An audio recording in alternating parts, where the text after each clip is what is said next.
so I can see the comments coming in. Yeah, I'm gonna do that too, just to see what's going on and shit.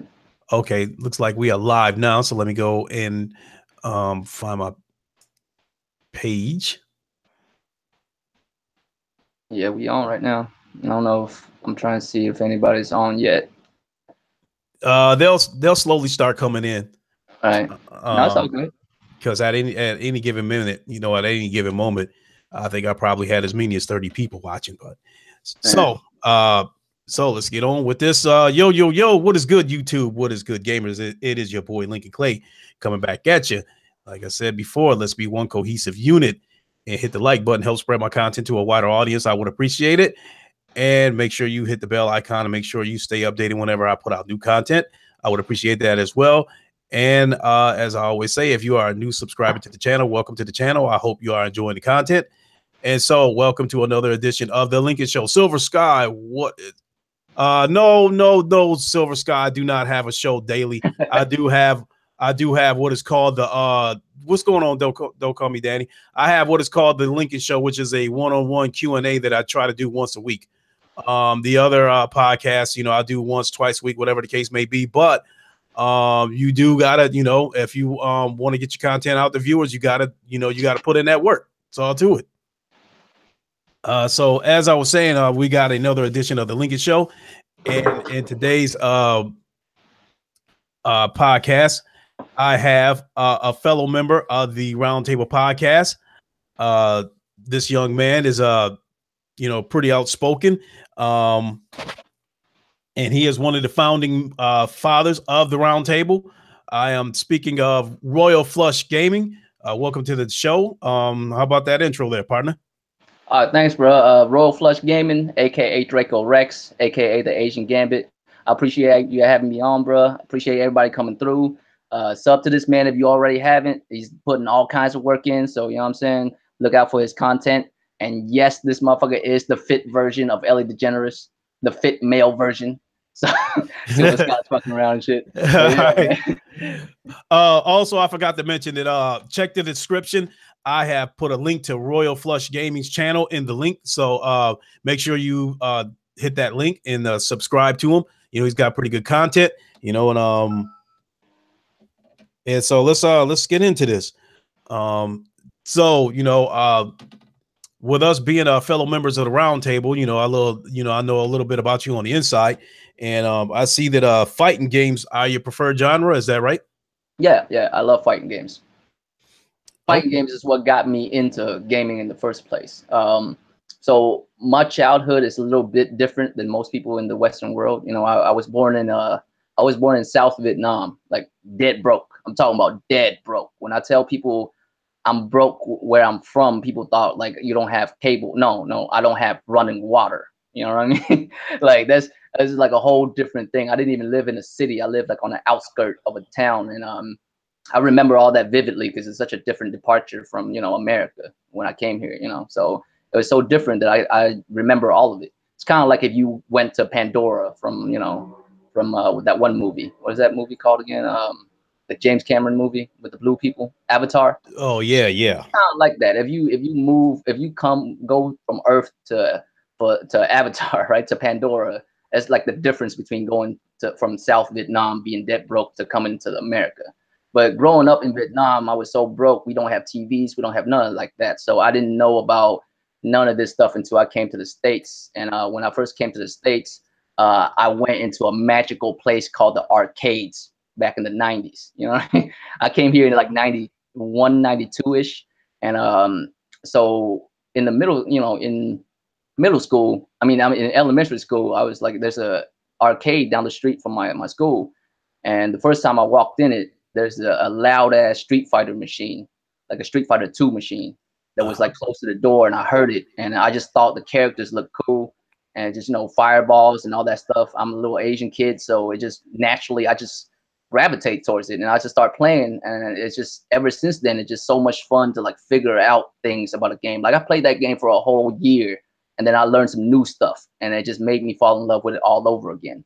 And ever since then, from that arcade, I just stayed with gaming ever since. But that's how I got started in gaming, was just from an arcade. And And really, my first console was also from this nice lady who lives across the street from this project apartment that my family first moved into when we came to the States. Her son like grew up, was about to go into the army, so her son and herself decided to give me and my brother his Atari. And I couldn't even thank them. It's really messed up. I couldn't even thank them at the time because I didn't speak English yet. You know what I mean? But that's basically where my gaming begins. So, you know, fighting game is the joint to me because I always feel like fighting games is what challenge you to become better. You know what I mean? Like if you lose to a dude in a fighting game, he's just better than you. You know what I mean? That's just you can't. It's kind of like in a fight in real life. You know what I mean? Like if you like, for instance, like you have a lot of background in boxing and whatnot. And I practice Muay Thai. I'm not a pro or that or nothing, but like in real life, like in any kind of sports, if you play like a team sport, right? You play football, you play soccer, you play whatever you play, and your team loses, you could blame your team. Man, I was dope, but my team sucked, right? But if you a boxer and you get knocked the fuck out, you know what I mean? There's no excuse to it. You lost. That's it. So I feel like that's what's up with fighting games. And it's magical. Like when you, especially during the era where arcades exist, like when you whooping a dude, you could clearly tell that you whooping a dude, and you glance over, you could see the look of anguish and frustration on his face. Like I love it, you know what I mean? We can't do that nowadays no more because arcades don't really exist in America, and we play online and stuff. But a lot of times you could tell that by the way they playing. You could see that they frustrated, and I just love it. I don't know what it is. I love that shit. So. Oh yeah, I definitely remember those days. I used to go to this arcade called Putt Putt Golf and Games. I used to go there, and two of the games that I used to really love back then. One of them was Double Dragon, and another one was I think it was called Renegade. I used to love that game too. But just like you mentioned, you know, when you whooping somebody ass and you looking at them out the corner of your eye, and you see they get mad and stuff like that, you know, and I was a little bit of a trash talker back then too, so. But there was a couple of questions, a couple of things I wanted to point out that was not scripted. One is that you said when you first came here, you couldn't even speak English. I would have never known that because you do not have an accent, you know. So I would have been led to believe that you lived in the States your whole life. Right. Well, I mean, I came here when I was pretty young. I left Vietnam when I was like 6, turning 7. By the time I got to the States, I was 8. So I was still young. And when you're young, you can pick up a language pretty easily. Matter of fact, when I was a kid, when I was real young, living in Vietnam, I actually spoke 2 languages. I spoke Vietnamese, that's my main language, but I also speak French because, you know, France tried to take over Vietnam for so long that their influence lingered, you know. So French is actually the second language in Vietnam. So I spoke a decent amount of French. It's just when I came to the States, no one spoke French, so I lost it and I picked up English. And I was so young, man. I picked it up pretty easily. You know, it took me like I want to say like 3-4 months for me to be able to communicate with other people. Not like fluently like now, but you know, when I was younger, I was able to pick it up in about 3-4 months. And once I figured out the language, it's basically with just, you know, osmosis. I just, you know, hear words here and there and figure out what those words means and basically connect the dots. But yeah, I mean, most kids who come here when they're young, they pick it up pretty easily. Okay. Jamal Adams, what's going on, bro? How you doing? The other thing I wanted to ask you is that wasn't scripted was you know, do you have any memories of living in South Vietnam? I mean, did you live in a violent area or something? Oh no, it's actually really cool where I live, man. I remember certain things vividly. I remember Vietnam like YouTube clips, you know, certain memories I remember for like a 2-3 minute clips, and certain memories I remember hours worth, you know. And but it's beautiful. It wasn't a violent place. It's just I grew up in the aftermath of a war that lasted decades long. You know what I mean? Like if someone was born at the beginning of the Vietnam War, by the time it was over, they would be a grown man with kids already. You know what I mean? That's how long that war went. So I was born like 5-6 years after that war was over. And so yeah, it's just the remnants of that war was like horrible. But So was there any like for instance, was there any buildings that you know that had been reduced to rubble because of the war? Was any of those buildings still laying around like they're like a pile of bricks or something? It's even worse than that. I mean, the you know the landscape like getting messed up is nothing. It's just the people around you. You know what I mean? The people around you is really sad to see. Like there's you know, people who lost limbs and all kinds of stuff, and they out in the streets because they, you know, they can't really work no more. And once the war is over, you know, the North took over. So, and they communists, so, and they don't really give a fuck about the citizens. So, you know, people just sitting out left and right, not having much, you know what I mean? So, and I was a kid and I saw all that, and it's heartbreaking, but I can't really do much because I was a kid. My family's broke anyways. Yeah. So, but it's even though I grew up broke, I never like thought about it that way. I always had a great childhood because I still had a home to go to. I still have my parents, my older brothers, my sister looked out for me and all that. So I never considered myself as having it bad. I never really considered myself having it bad until I came to the States and see how good other people had it. You know what I mean? And that's when I realized, man, it's rough as hell where I came from. And I didn't really know that until later in life. But I didn't have any issues, man. I grew up, I mean, I had a job when I was 6. When I was 6 years old, I already had a job. I thought that was normal. Me and my brother, we used to catch rats for people. You know what I mean? There's grown men here that makes a living out doing that. Me and my brother would used to do that just to have some money here and there. Here in the States? Here in the States? No, when I was 6 years old in Vietnam, okay. I used to like go to people's houses and catch rats for them, like people who actually has money, and they would pay me and my brother a little bit of money, and we would take those rats that we catch, and we would go to this lady who owned like a pet python, and we would sell her the rat so she could feed it to her python, and we would have a little extra money here and there to do what kids want to do. You know, my parents tried their best, but you know, my dad was against the government, and if your dad is against the government and the government happened to be communist, you ain't gonna go nowhere, you know. So yeah, I mean, I had a good time growing up there. I don't want people to think that I had it rough. Like, man, it's really sucked. It's hard growing up there, but it's still beautiful. You know what I mean? I still love it there. And real talk, at the end of the day, I am Vietnamese, so I would rather grow up in Vietnam. It's just I couldn't. If we stayed there, they would have, like, the government would have killed my whole family because my dad refused to pledge allegiance. You know what I mean? My dad was a Southern Republic soldier of Vietnam. If you play Battlefield, right? If you play Battlefield and the dudes that weld tanks together, like the dudes that fix tanks, you know, the engineers that fix tanks, that was my dad. He would be the dude with an M16 on his back and a welder in the other hand. You feel me? And so after the war, they put him into concentration camp for about 5 years. That, you know, they call it re-education camp, but that's basically concentration camp. And after that 5 years, I was born. You feel me? Because my dad was away from his wife for 5 years. So you already know, already know how it's going to go down. So, you know what I mean? Damn. Yeah. So after that, like, they basically told my dad, you have a certain amount of time to, you know, pledge allegiance. Otherwise, we're going to murk your whole family. They say it with a straight face. You know what I mean? So my dad had to figure out how to either save his family or my whole family is killed. And my dad refused to pledge allegiance. He's like, man, I spent most of my life shooting y'all. I watched my friends die like right next to me. Now I'm just gonna pledge allegiance like everything's cool. No, I'm not doing that. You know, my dad was a G, and you know what I mean. So it is what it is. And but luckily, there was an American soldier that lives in where I live, like right now in Louisville. He helped my dad get a work visa because my dad was a cold ass welder, and the dude owns a company called Willpower here that welds stuff together. And he was like, I need to get this man a work visa. He's the best welder I've ever seen. I need him to train my people. He speaks English well. I fought alongside with him in the war, so they basically helped him out, figured all this stuff out, and brought my family here before the final word come down to basically line my family up and murk us, basically. So yeah, man, that's basically like how I got here. But yeah, I mean, man, that is a incredible story. Have you been back there? Have you been back there since leaving?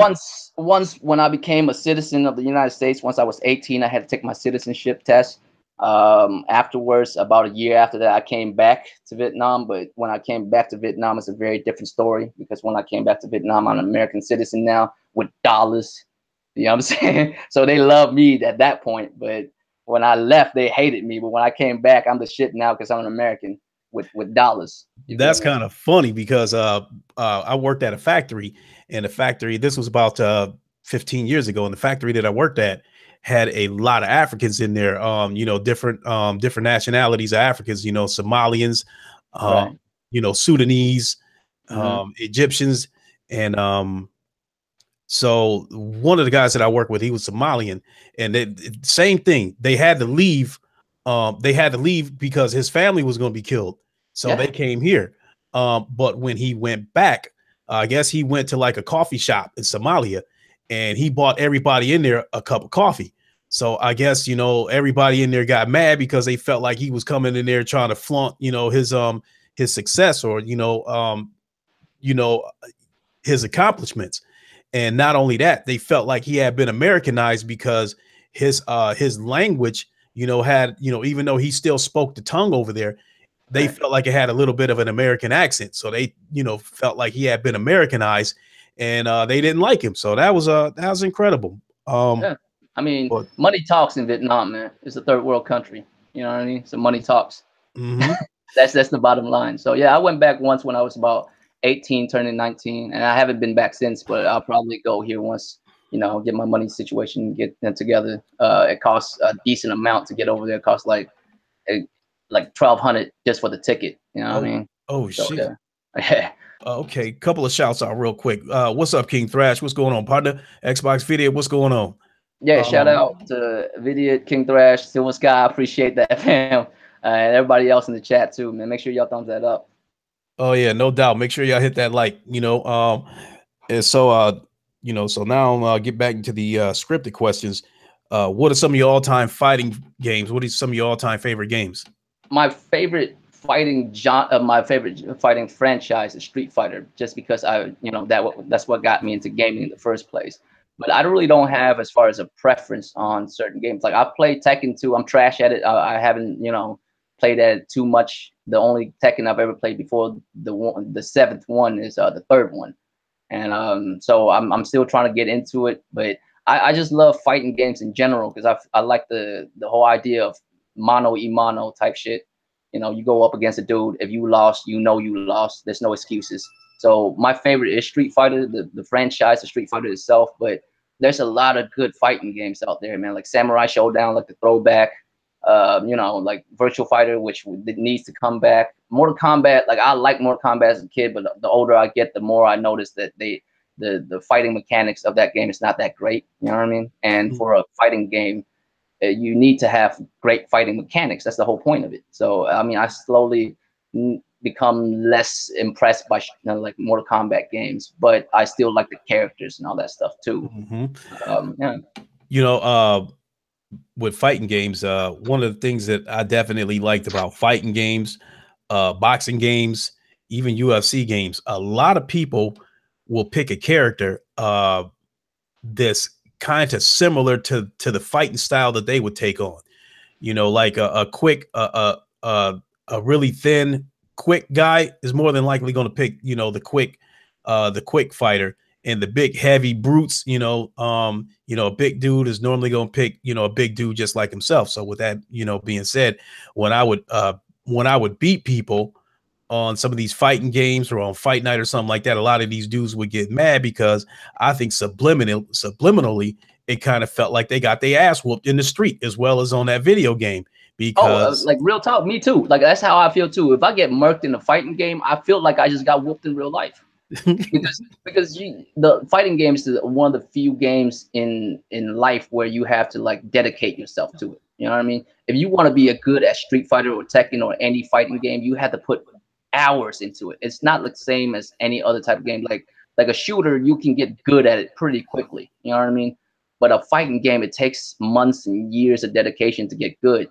Just like in real life, if you want to fight somebody in real life, you need to get good. You need to, you know, punch the bag enough time to know how to throw a punch and all that, just like a fighting game. So if I lose in a fighting game, I feel like I just got whooped in real life too. Like I'm not, you know, I don't appreciate that at all. And if I get whooped like that, I don't get mad like I want to fight this dude for real. I get mad like I need to go back to the lab so the next time I see this dude, you know, right? That ass, you know. But people don't think like that, and that's what I found funny about online gaming. Because as I was saying, when somebody picks a character, they pick a character that they kind of model after themselves. That okay, this is the way I would fight. You know, like a big dude that probably wrestled in high school is probably going to pick a big, strong wrestling type on a fighting game. And so when they get their ass whooped by somebody that's, you know, using kung fu or something like that on a fighting game, you know, it's like kung fu beat wrestling. So the dude is a little bit butthurt that he got his ass whooped because he felt like he kind of got his ass whooped on the street. And then that's when you find out what kind of people you're dealing with. Because I found that out a long time ago when it comes to online gaming. You're gonna find out what kind of people you're gonna find out what kind of friends you got when you beat their ass, you know, because when they beating you, everything's cool. Y'all still good friends. But when you're gonna find out what kind of friend you got when you beat their ass, because the ones that can't handle losing is gonna act the fuck up, you know, when you beat them, you're gonna see a part of them come out that you didn't know was there. Yeah, you know? I mean, I maintain you would know more about a dude if you never met this dude. You play a set, right? You play six round with a dude on a fighting game. You would know more about him than you would if you had an hour of conversation with this dude. You would know how his mentality is, what kind of person he is, like how he does, you know what I mean, in life, like what kind of moves he would make in real life just from fighting him on a fighting game. Because you could see like the tactics that he used, like what kind of like mentality he has, you know what I mean? Yep. Shit, there go Thrash talking greasy. He said he doesn't know how it feels to lose. I mean, I've been putting that work in Tekken, man. I see you. I mean, you could see me in some Street Fighter, Thrash. Like you know what I mean? If you want to know that feeling, you can hop on Street Fighter with me real quick. I'll let you know how that feels. I'm straight garbage in Street Fighter, but I really don't have much room to talk as far as Tekken goes. You know, because Thrash and Titanfall Princess beat the shit out of me last Saturday. But I went back to the lab trying to get my weight back up. So if they want to get it on again, we can do this. So like, you know, we've already talked about it. Me and Titanfall Princess, we're gonna do it again this weekend. So I'm trying to get my revenge against her. So let's move on to some Microsoft type stuff. So with that being said, viewers, naturally it's never a dull moment with Microsoft. So naturally I will be asking them some questions surrounding Microsoft and the state of their company right now. Rather not the company, the Xbox brand. So if you think you're going to get butthurt by this and want me to change a diaper and give you a bottle, you know, you probably better walk your baby nuts over to another channel. So let's get on with this. As you know, in a meeting with their investors, EA estimated that Microsoft sold 29.5 million consoles as of December 2013. What do you think of those numbers? I don't think that's an estimation. I think that's the actual number. Because I feel like developers know. We, as the general public, don't know. You know what I mean? Because Xbox is not giving out any numbers. But I feel like developers should know. It pertains to their business. They have to know these kind of things. You know what I mean? They have to know how much consoles, how many PlayStations out there, how many Xbox out there, how many Wii's are out there, how many people own a gaming PC, so that they can, you know, set up their business plans. Like if you don't know how many consoles is out there, you can't really, you know, predict what your income is going to be like if you put your game on a certain console. You know what I mean? Like you have to know these things. Like before businesses go into any kind of business deals, they have to know what they would get out of it first. And so I think they know exactly the numbers, and I think that's the exact number. It's right around 30. You know what I mean? So that's how I see it. I mean, why would EA, of all people, EA, their market strategy is very similar to Xbox, if you think about it. You know what I mean? So if they're saying that, it's not like they're bashing Xbox or nothing. They're saying these are the numbers that we're looking at. Right. We're basing our business model around this number. This number for Xbox right now is 29 point something. Was that what it was? 29 point something? Yeah, because see, you know, and what it was is that EA pretty much told their investors that, you know, Microsoft and Sony combined basically sold 103 million units. So basically people just basically did the math, because Sony doesn't have a problem releasing their numbers.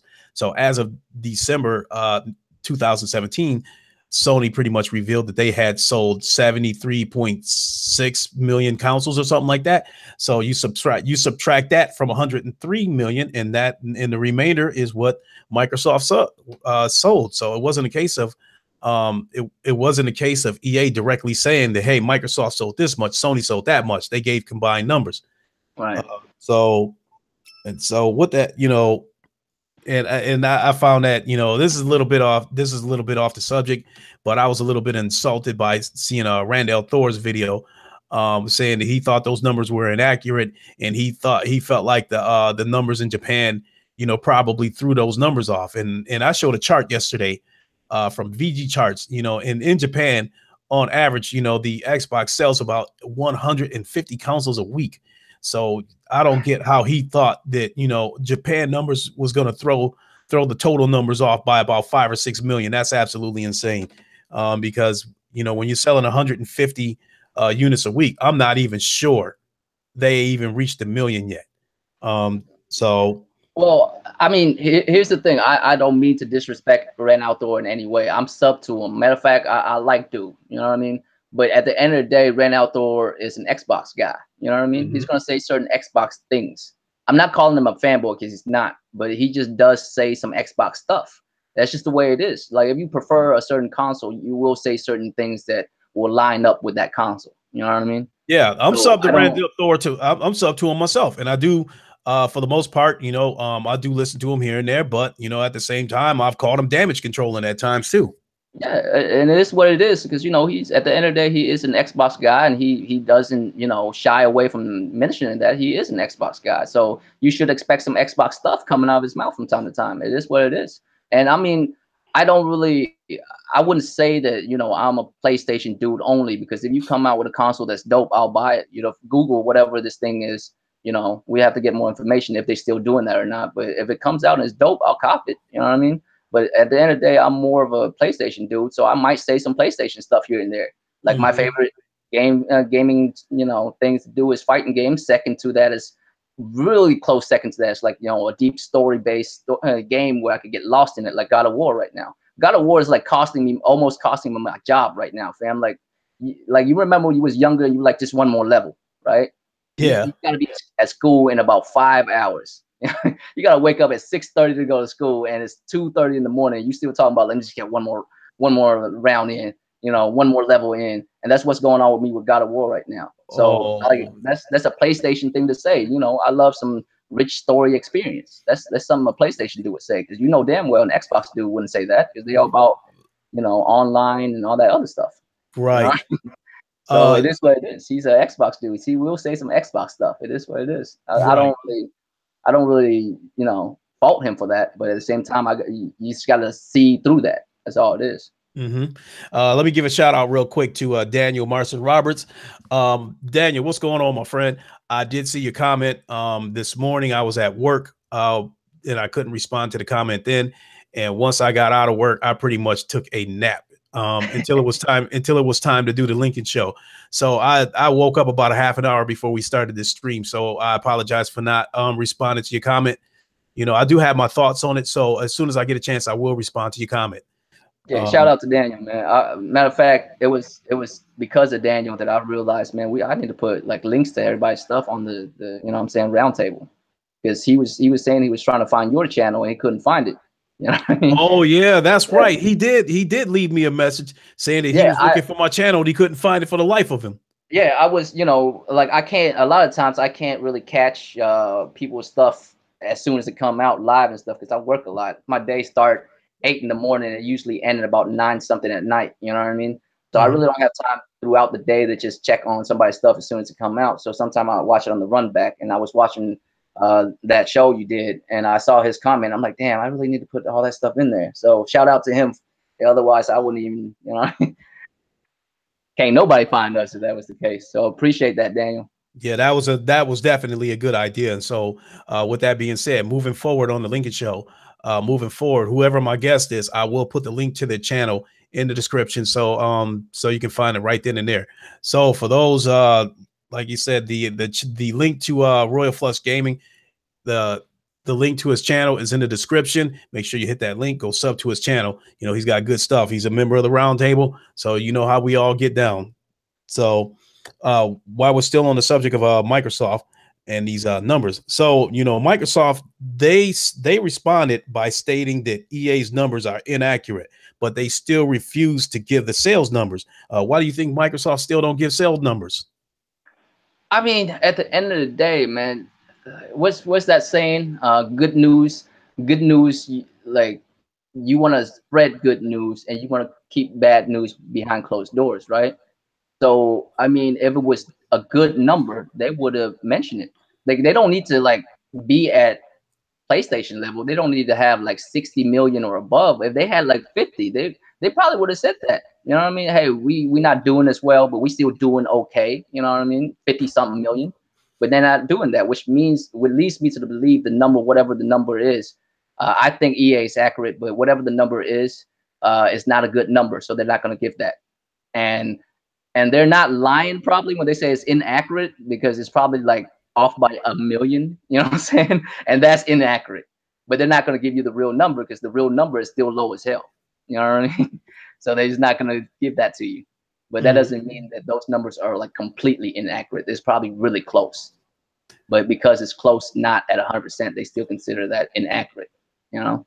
But that's how I see it. The numbers, whatever the real one is still not good enough to show. Because last generation, they was all about numbers. We would sell this many 360. This is how many people buying 360s, how many people buying 360 games. They gave all those numbers last gen, and they stopped completely this gen. So the only reason why you would not mention anything is if you're, you have shitty numbers. That's all it is. I definitely agree with that. And you took the words right out of my mouth when you were speaking about the 360 generation, how all they did was talk about the numbers. They didn't have a problem releasing numbers. But now they don't release the numbers anymore, and they're talking about the Xbox Live subscription is their key measurement to success now, and that kind of stuff. So that's a conversation for another time. How I feel about Microsoft, coming up with these made up stats, making up these WWE championship belts for themselves. I'll get around to that, in another podcast or something like that. But so. Moving on to the next question. In your latest video, you released a video giving Microsoft an ultimatum. Show me something, show me something at E3, or you're done with them, even though you don't own an Xbox. Yeah. So let me explain that, right? So I don't have an Xbox One this generation. I had a 360. I don't have an Xbox One. And a lot of times when I say that stuff, people, and of course most fanboys would jump on me immediately, and they were like, well, if you don't have it, what the fuck give you the right to talk shit about it? And the way I feel is, look, I'm a gamer, in the console market. So if you want me to buy your console, you have to give me a good reason why I need to buy your console. Now, like I mentioned before, I'm a big fighting game fan. I love single player experience, and multiplayer games, like shoot each other in the face type games. Like, it's cool. Like, I like those too, but it's not like my bag. Like, that's not the first thing I think of when I'm thinking of gaming. You know what I mean? So because of that, I feel like there's nothing on that box this generation that's worth buying. Like, what am I going to buy this box for? And for me to buy something I know I don't want already, just so I can talk shit about it afterwards, is kind of dumb. So I'd rather not even do none of that. Just think about what happened with Sick, right? Sick had a bunch of 360. I'm not 360s. He had a bunch of Xbox Ones, and he sold them all. So I just cut out the middleman. I just cut out all that bullshit. I just never got it from the go. And I'm still waiting, like, real talk. I'm still waiting for them to show me something that's worth me, like, investing whatever it is, into either a Slim or an X, whatever the case may be. Like, show me something. The last time they showed me something that I was like, okay, I might drop money on this is Scalebound. They canceled that shit, and ever since then, what game they came out with that would like match up to what I would want to do? Nothing. You know what I mean? But the one reason why I was really upset by, like, not really upset, just like it just irks me to hear, like, Xbox corporate, like Microsoft corporate, and their fanboys follow suit when they say stuff like, Phil Spencer just came in about 4 years ago, and it takes time and all that to make a game, which I understand, but that's why you start early. This generation started 5 years ago, fam. 5 years. This is 2018. It started in 13. It's 5 years, and we're still waiting. Like, this generation, we're like right now in 2018 is the beginning of the end. You know what I mean? Like, we got at most another 3 years, at most, before the next generation starts. So we have 3 years left. If you're not going to show me something this E3, I mean, what else is left for the generation? And we've been holding on for that long, and I'm the only dude that doesn't even have an Xbox. At the beginning of this year, I was like, they might do something. They might show us some shit. And I was saying that because I was thinking, how would they not? They're a gaming company. They have to do something at this point. I know they had some rough start in the beginning, but at this point, you know, it's about that time. You're gonna have to show me something, otherwise, you know, otherwise it's done. Like, what else am I waiting on? Like, I gotta wait for next E3 if you don't show me some shit now, you know? And the craziest thing is, the one thing that irks me the most about this situation is that when you're telling me to be patient with you, you're telling gamers to be patient with you because it takes time and money and all that stuff for gaming, and you've been worrying about hardware and services. Okay, well, other companies also worry about hardware and services, and they still put out games. You know, Nintendo and PlayStation both, they've been doing that. And the craziest part is, if you say to us that we need to be patient with you, how come you can't be patient with developers? You canceled like games left and right in the last 3-4 years. How come you didn't show them the same patience that you're asking us to show you? You know what I mean? Scalebound got murked. Fable, like all these games, like you cut. Why didn't you show them the patience that you're asking us? But now we have to be patient for you. If you showed those developers patience, we would have had those games by now. You know what I mean? So that's why at this point I'm so done with it. I'm like, you need to show me some stuff, or we are never ever getting back together. You feel me? This is it. Yeah, I'm done. Like, there's nothing left. Like, I gotta wait. And the craziest thing is, Nvidia said this before, and I wouldn't say that he's wrong. They might be doing this, but at the same time, that's really messed up, especially for dudes who bought Xboxes this gen and kept with them. You know, it actually feels even worse for them, because you gotta think about it. They invested into your ecosystem for this whole gen, and they got nothing out of it. And Vidiot and a couple of other guys, shout out to Vidiot. I'm not saying, you know, I'm not, you know, talking like sideways about him or nothing, but he said, you know, he thinks that like Microsoft is going to be like done with this gen. They not going to mess with it no more. They just focus on next gen, which is really messed up for all, like, you know, 29 million people who have an Xbox this gen waiting for something. It just never comes. And now they have to buy a next gen console for supposedly some promises that that stuff is coming again. You know what I mean? So, Yeah. and if they really are going that route, that's really dirty for all those 29 million people. So Yeah. that's why I'm like, dude, I'm done. If you don't show me something, then that's it. Like, I got nothing left. Like, I've been very patient. I mean, I didn't buy an Xbox, but I was very patient. I was like, dude, at the beginning of this year, I'm like, they have to show something, and there's no way they can't. And as the months roll on, I mean, this year is like rolling by super fast. You know what I mean? We're in the 5th month already. It's like it's rolling through, and every month, like, more and more news come out, and it's just not good news. Like, when was the last time you heard some good news for Xbox? Not some damage control good news, like some actual good news that gamers are like, cool. You know what I mean? I'm excited for that. When was the last time you hear something like that? Yeah, good point. You know, and to add on to what you just said, I have been saying that for God knows how long, that I don't think Microsoft is going to put out any more AAA exclusives this generation after Crackdown, assuming that gets released and does not get canceled.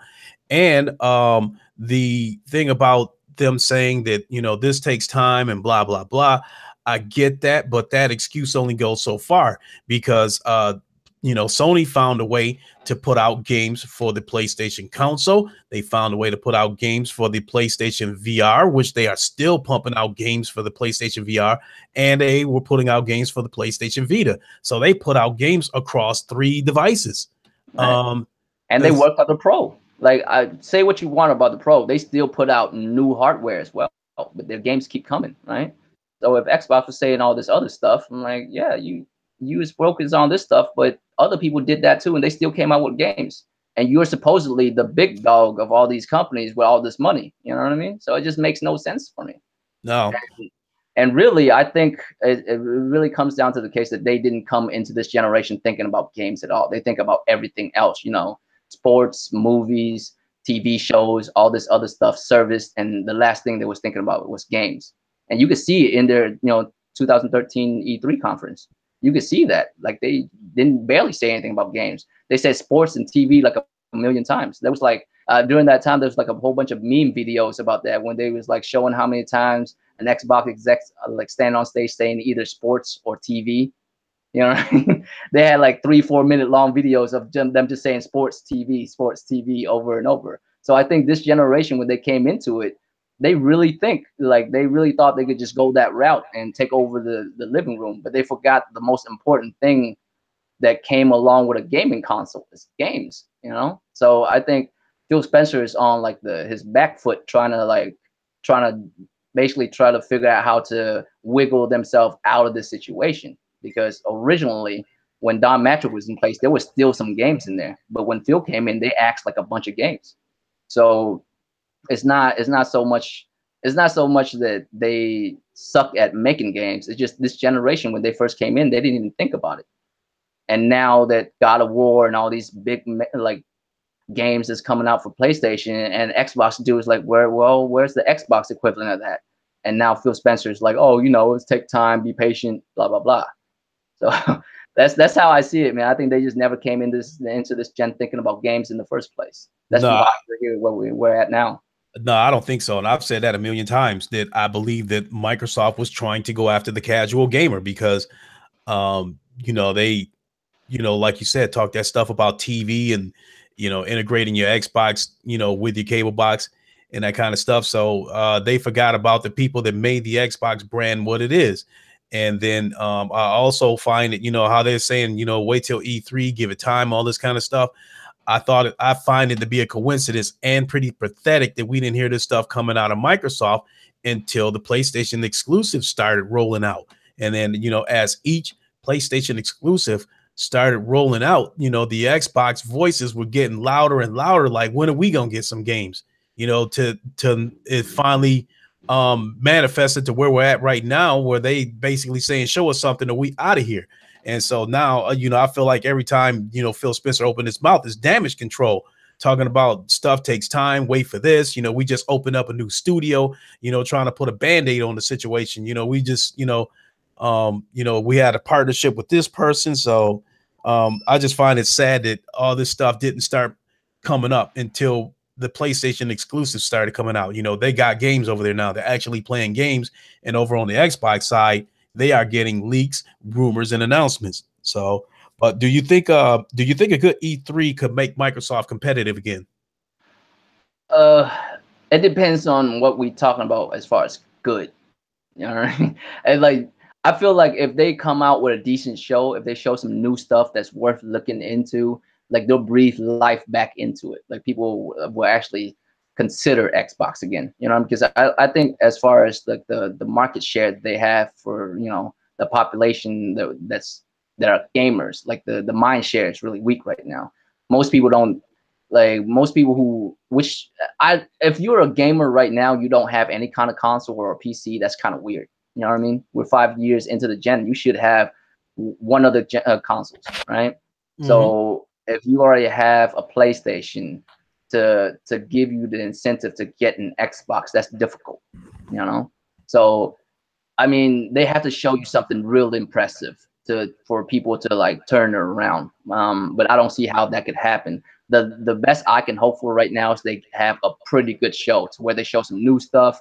A couple of games might be fire, some will be trash, and some will be and usually that's how it goes too. I mean, I don't know what Sony been on. Sony been on some crazy shit where all their stuff apparently is fire lately, but usually that's the case. They'll show like 10 games out of 10, about 3 of them will be really dope, about 4 of them will be, mediocre, like decent, and the rest will be trash.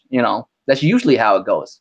But that's all I would hope for Xbox. If Xbox can come out and show us 6 new games, 2 dope ones, 2 ones and 2 trash ones, people would at least consider them.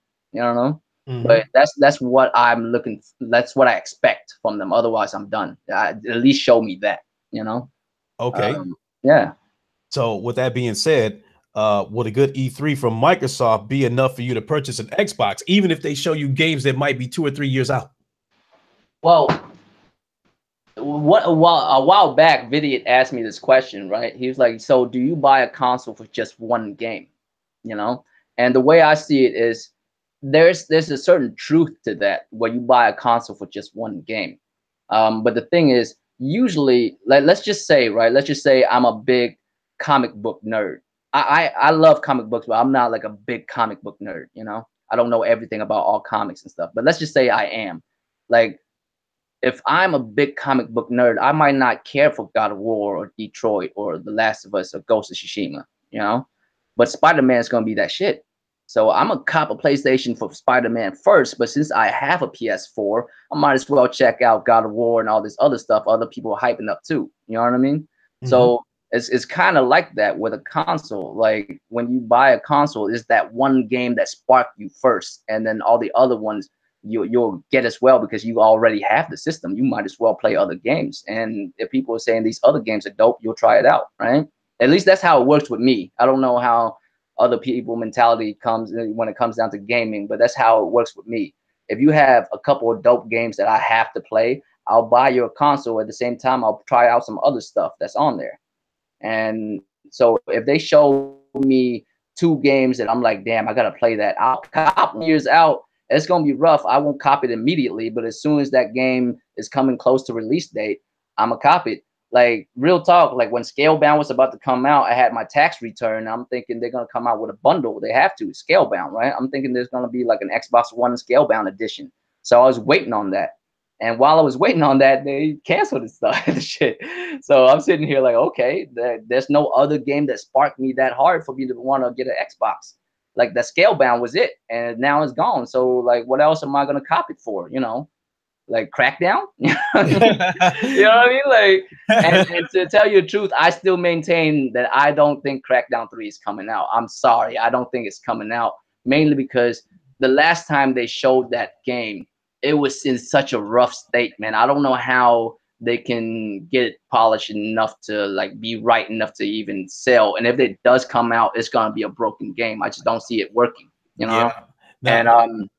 And also with Crackdown, like it's supposed to come out last year already, and they postponed it, right? Mm-hmm. And they said they postponed it to spring of 2018. What month is it right now? It's the last month of spring. Next month is the first month of summer. Right, and we haven't heard anything. Exactly. So I still maintain it's not coming out, man. I don't think it is.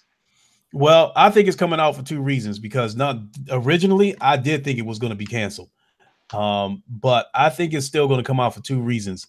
One is because Sea of Thieves shown that they can release a broken game and then ask everybody to save their judgment until all the DLC and all the updates are in place, even if it takes a couple of years. So everybody, you know, a lot of people is giving Sea of Thieves the pass because, oh, you know, wait, they're adding stuff to it, blah, blah, blah. You know, so I think they're gonna, you know, Microsoft is gonna ask for that same leeway with Crackdown 3. So with that being said, I'm almost certain they're probably going to release a broken game. The other reason why I think they're going to release this game is because they don't have any they don't appear to have any exclusives after Crackdown 3. Now, if they cancel Crackdown 3 after delaying it numerous times, it's going to stick out like a sore thumb. I think I said it before that I think if they were in a situation like Sony, where they had games on top of games on top of games, they would have went ahead and canceled the game and slipped it out the back door. Nobody would have ever known about it. But because they only have a couple of other exclusives, it sticks out like a sore thumb. So they have to release this game.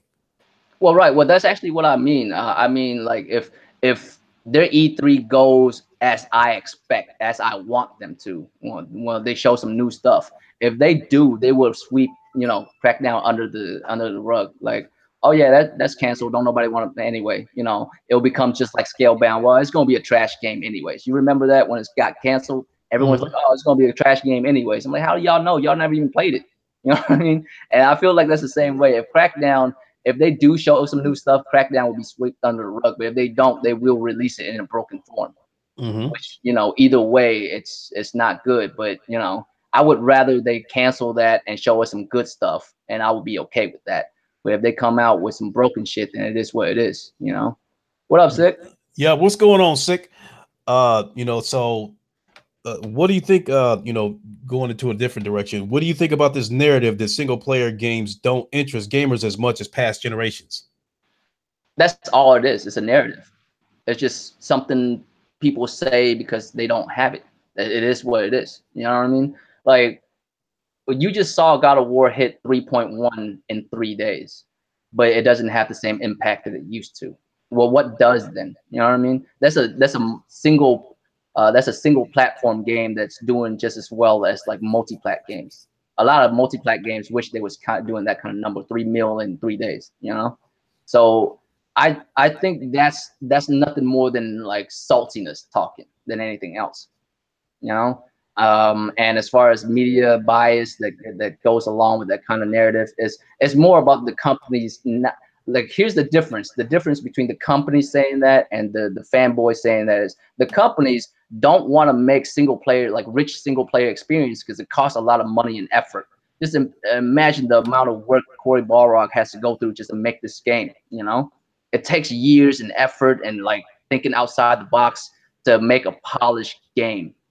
But it doesn't really take much to make a a multiplayer game. You don't really have to come up with a crazy backstory to every one of the characters, and you don't have to like think of a narrative, like think of certain moments in this game where it wow a gamer to give you certain like give you certain kind of feelings when you play a game. Like they don't have to do any of that. They could just make a simple ass game with you running around in a map and shooting the other dude. It's easier to make those than it is for a single player game that's rich in story and with crazy spectacles and all that. So that's why they don't want to do it.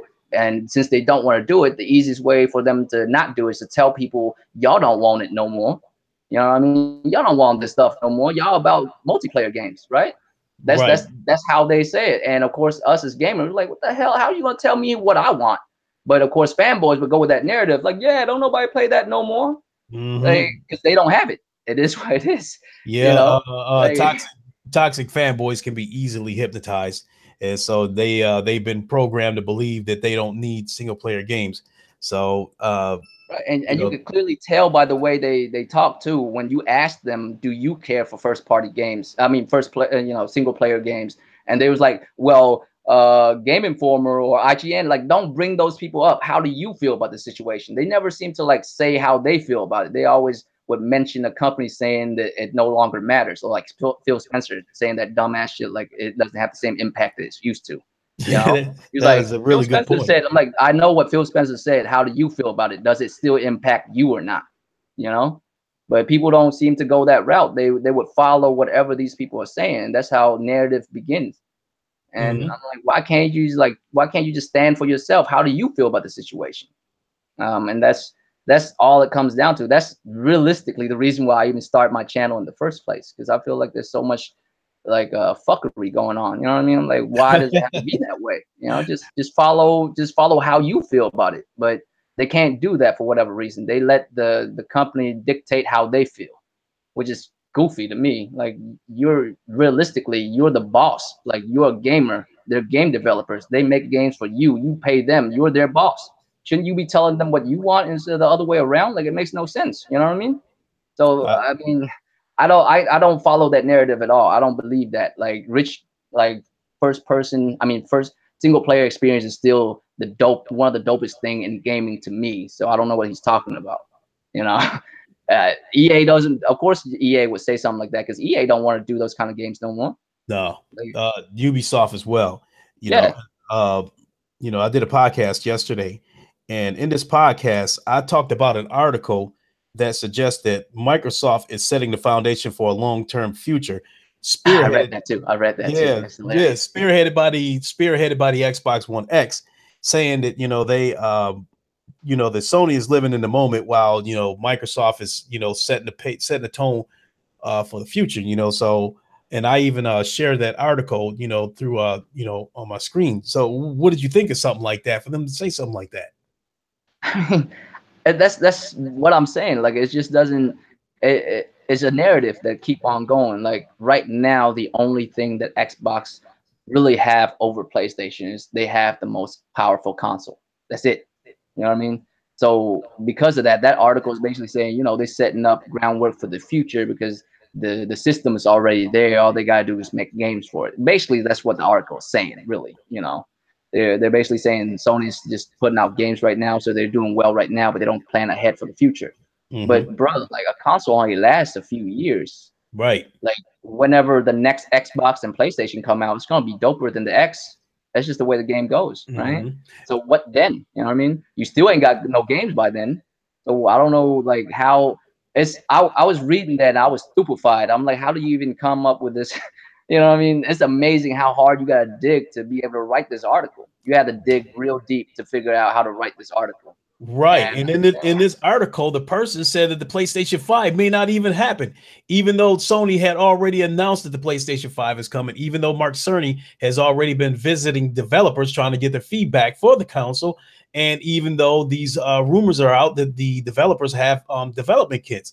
So, I mean, I found that just completely bizarre that someone would say something like that, but I mean, clearly it's clearly it's damage control. It's a fanboy damage control article. Like it's so obvious, right? It's so obvious to the point now you're like, why do you even try? Like, why are you even doing this? Like when I was reading all that, I just wasted my time reading like, 4 or 5 paragraphs worth of damage control. That's all it was. Yeah. yeah, I had to read the entire article, man. It looked like I was reading propaganda, it's just like this straight up Well, dumb shit. I like to read the whole thing. I'm type dude that I refuse to talk about something unless I have a grasp of the situation. Because the last thing you want to do is like open your mouth about something you don't know about. That's a quick way to show somebody that you a dumbass by speaking Right. about stuff that you don't know nothing about. So I try to know as much as I can about a thing before I even like open my mouth about it. But like when I was reading it, I was like, man, this is just an article of nothing but damage control. Because at the end of the day, what is that article really saying? It's really saying wait for E3, Mm-hmm. wait for the future. You know what I mean? That's Yeah. all it really is. Wait for the future with Xbox. Xbox is planning for the future, so wait for it. Mm-hmm. PlayStation is just doing their thing right now, but you gotta wait for the future with Xbox. That's basically what the whole article is about. Yeah, So, which I this is it was that article was incredible. It was in Basellic. My next couple of questions are still narrative based questions. sure. So what did you think of Satya Nadella's assessment that the Xbox has the highest engagement in the marketplace? I don't know what that means. I don't know what engagement means. No, like remember when we was on the Roundtable podcast, I was like joking around. I was like, well, what if I tell people, what if I tell y'all I haven't got laid in like 3 months, but every time I say what's up, girl, and a female would say what's up back to me, that's engagement. You know what I'm saying? But I haven't smashed in months. Like, what does engagement means really? I don't even understand what that means. Like what is an engagement like, and how do you like calculate that? How do you calculate who has more engagement than others? Because they're saying there was an article, I forgot, I didn't fully understand that article, to tell you the truth. They was talking about how like Xbox has the highest engagement rates out of all other consoles or all other platforms. And I'm like, how do you gauge that? And first of all, what does engagement even means? And I always feel like all these words are like buzzwords, just like simplified, really broad words that don't mean a damn thing once you try to break it down. And I'm the type of dude that always have to break stuff down first because I have to make sense of the situation first. And I just can't make sense out of it. I don't even understand what that means, engagement. Like, you know, like what does engagement means? What does it mean to you? What it means to Xbox? Because what it means to them could be totally different from what it means to us. Right. And So I found that I felt that engagement could be as something as simple as switching your console on. And if you would define something that simple as engagement, then I would be led to believe that the PlayStation would have a higher engagement just for the simple fact that they have way more consoles out there. right, and also this way too. I was thinking this way too. There's like, well, high level engagement. What if they mean like a person who own an Xbox use it for multiple things? Like they use it for Netflix. They have engagement with Netflix. They had engagement with games. They have engagement with other stuff on the platform. Is that what they consider to be engagement as well? You know what I mean? Like if you're watching Black Panther in UHD 4K, is that an engagement? You know what I mean? Because Uh, real talk, I have never once watched a movie with my PlayStation. I don't even use Netflix on my PlayStation. I have a 4K TV. I don't really care for graphics like that. It's only mattered to me for a certain extent because I have the OG PlayStation 4 with a 4K TV. It makes mhm. no sense, right? I don't even have a Pro. I just don't see the point in it. You know what I mean? God of War looked damn good on my regular ass PS4, so I don't know. I don't have that problem. You know what I mean? So like I don't have that kind of engagement when it comes to Netflix and watching movies and all this other stuff. I just turn my PS4 on to play games or to holler at one of y'all on, PSN. But besides from that, I don't do anything else with my PlayStation. And I also use my PlayStation to make videos here and there. You know what I mean? So if you're using an Xbox for a bunch of things, is that what they're considering engagement? Is that what it is? Mm-hmm. You know, you use Xbox for a bunch of different things. You use it to watch Netflix and movies and play video games. Is that what it is? So I can't really speak too well on it, mainly because I just don't understand what they mean by engagement. I need their definition of that first before I can even talk about it. You know, it just doesn't make enough sense for me yet. Yeah, definitely. Let me respond to a comment here from Uncompetitive. He says anything beyond the PS4 Pro is diminishing returns anyway. Pro can do native uncompromised 4K 60 and manage burn racing, but do we need Cerny to make PS5 do all PS4 games in native 4K 60? I mean, you know, if you're not going to make the console improve on the previous one, what's the sense of even coming out with it? Right. You know, technology advances. Right. I mean, why would you buy a PS5 if the PS5 would do damn near the same thing as the PS4? You know, what's the point? There's no reason for it. So you expect the PS5 to be better. As far as 4K 60 or not, I would love it to be that way. But if it isn't, as long as it's really dope, like I'm down for it. You know what I mean? I mean, like I said, man, maybe it's just my background. I grew up simply, so I don't really I don't need the best of everything. You know, I don't need to have a Pro. I don't need to have an X. I don't need to have like a super beast rig. I just like playing games, man. As long as it looks pretty good for what it is and it's fun to play, I'm good. Like I don't really have that issue. And of course, I have many hobbies in life too. Gaming it's one of the top, but it's just one of many hobbies, and I have to spend money elsewhere too. You know, right? So, I mean, I have to regulate all my money as well, and so the next console that come out, it has to be better than this generation. How much better, we'll find out when it comes out, but it needs to be better. So as of this moment, since the Pro can do 4K on certain games, you expect it to go full-blown 4K on everything else in the next gen, or at least 60 frames. I prefer 60 frames over 4K, but, you know, that's just my personal preference. Not everybody might see it that way. So I definitely agree, because I think the PS4 Pro, even though it doesn't have as much power as the Xbox One X, I think a lot of the games on there look pretty damn good. So so a game like God of War, in its current resolution, shit, I would love to see that, you know, in 60 frames per second. Right. And so, you know, and it's funny that you mentioned Black Panther, because that was going to be my next question. You know, some strange things have been said lately. You know, one person tweeted that games don't define consoles, and another said 4K Blu-rays, Black Panther in particular, are exclusive to the Xbox. What do you think of those statements? I mean, fanboys dig deep, man. Like I gotta admit, like it almost impressed me sometimes how well they could do it. Like their their damage control gymnastics is off the hook. Like they do flips like nobody can. You know what I mean? Like it's incredible. Like how do you come up with this stuff? Like first of all, a UHD, you can get a HD, you can get a 4K player. What are you talking about? How is that exclusive to Xbox?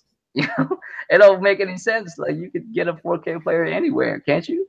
Like yeah, pretty much. It's exclusive to Xbox because PlayStation can't do it. Is basically what they're saying, right? But the thing about it is, from what I have read an article, I think maybe about right before the PlayStation Pro came out, I've read an article that said that, you know, the technology in the PS4 Pro, it is capable of playing 4K movies. All it would take is for Sony to send a firmware update through the console to allow it to play 4K, you know, 4K movies.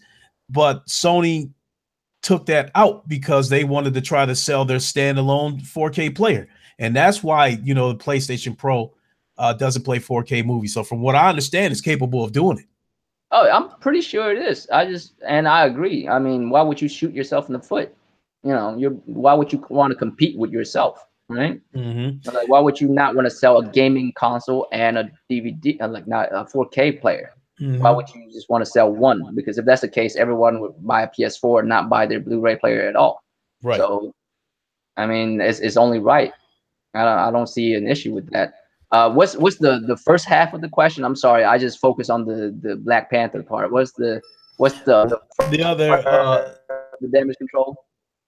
The other one, the first half of that question, we had a part about somebody saying, Black Panther is exclusive to the Xbox One, which is absurd. And the other one was someone tweeted that games don't define consoles. Yes. So I heard about that, right?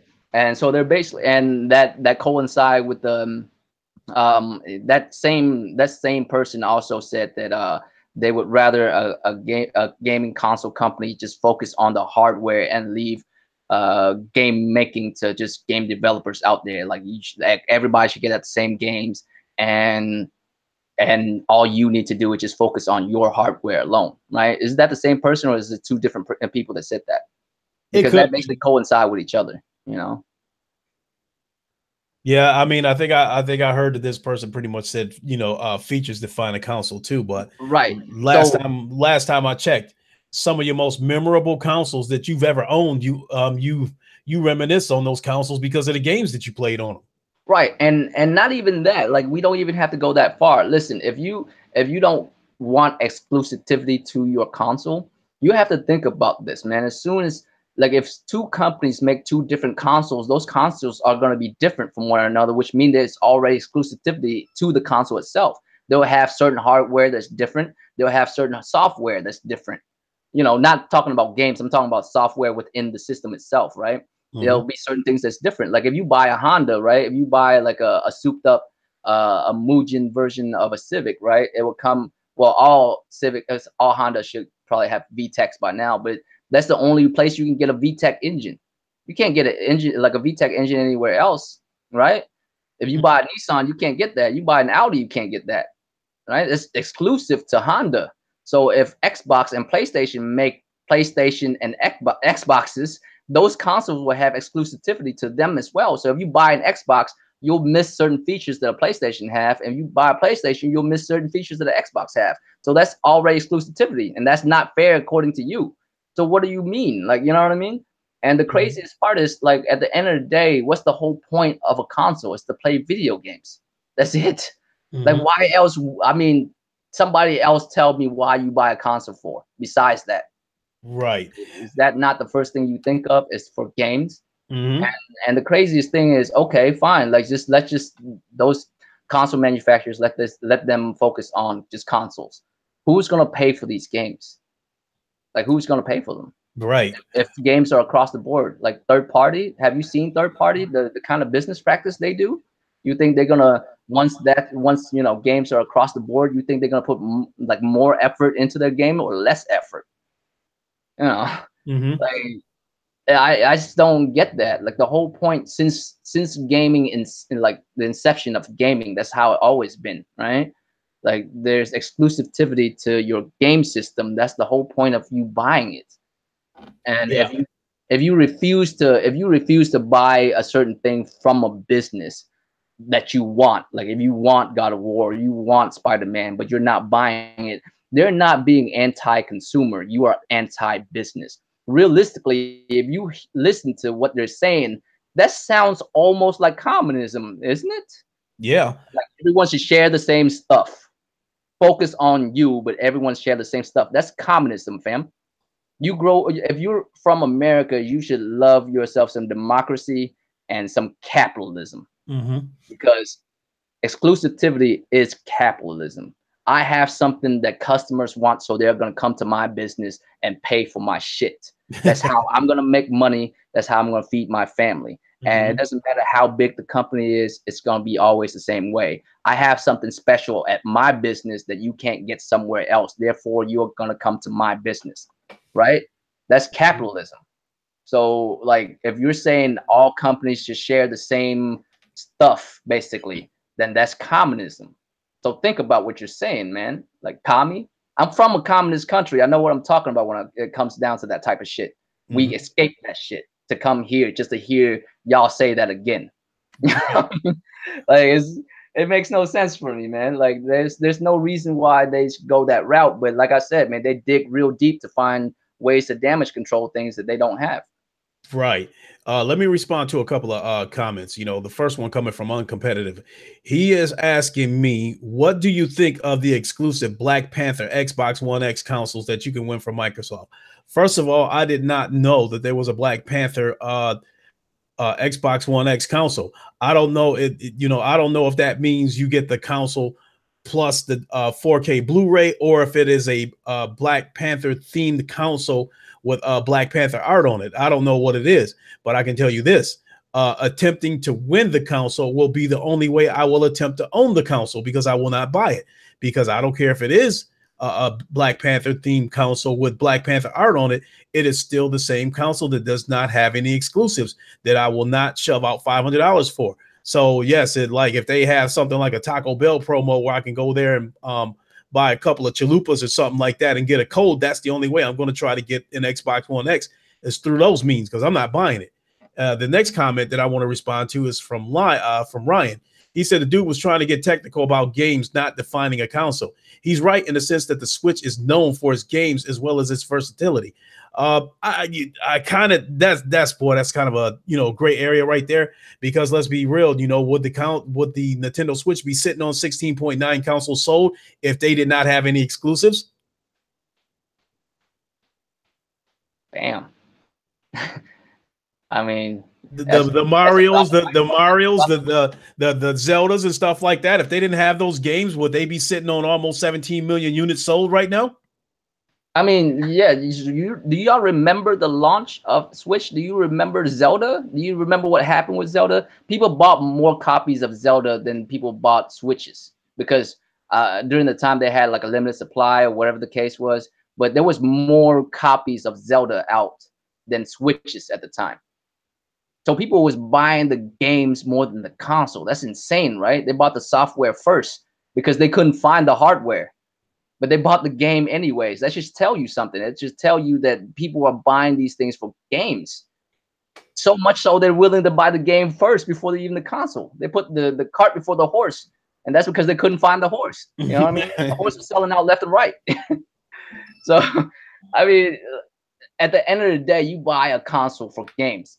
I refuse to believe any other, like you buy a car to drive from point A to point B. I do agree. But yes, an RX-8, you do not have a VTEC. But that's the point. You don't have a VTEC in RX-8. I mean, an RX-8 is dope. Like I prefer an RX-7, but it's still dope, right? Speaking of like an RX-7, how many other cars that have a rotary engine besides an RX-7? You want one, you're probably going to have to get an RX-7, because the RX-8 is not a rotary engine. Some of them are and some of them are not.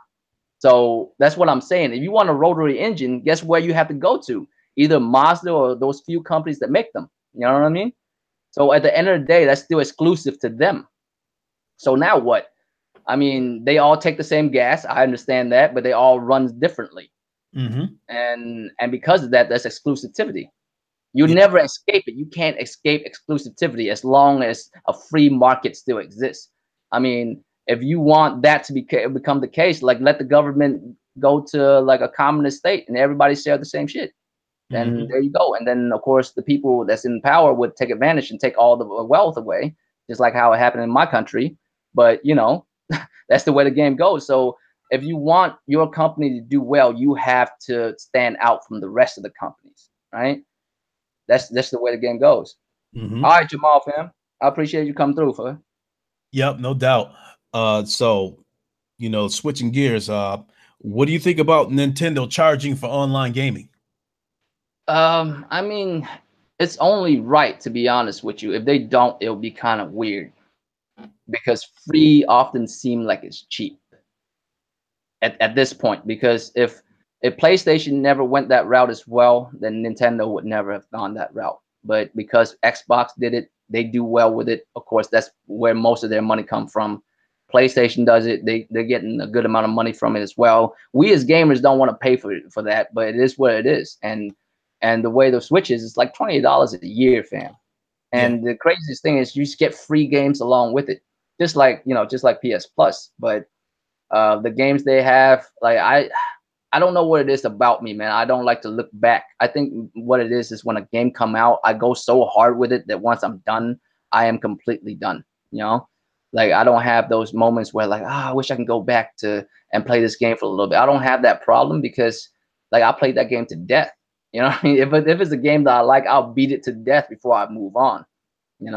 Like most people probably have already moved on from God of War. I'm not even halfway through it because I'm playing on the hardest mode because I purposely want it to last as long as I can. You know what I mean? So after I beat it the first time, I might go back another time, a second time, just to beat it again. So it'll take me months, maybe close to a year to beat it like 2-3 times. But by then you can't tell me nothing about God of War at that point. You know, Yeah. I'll know just about all there is to know about that game at that point. I've like been on it for damn near a year. So like as far as all those free games, it's cool, but at the end of the day, I think they're doing it just to fit in at this point because everyone else is doing it. Right. And you know, for them not to do it, it just seems cheap not to do it. Mm-hmm.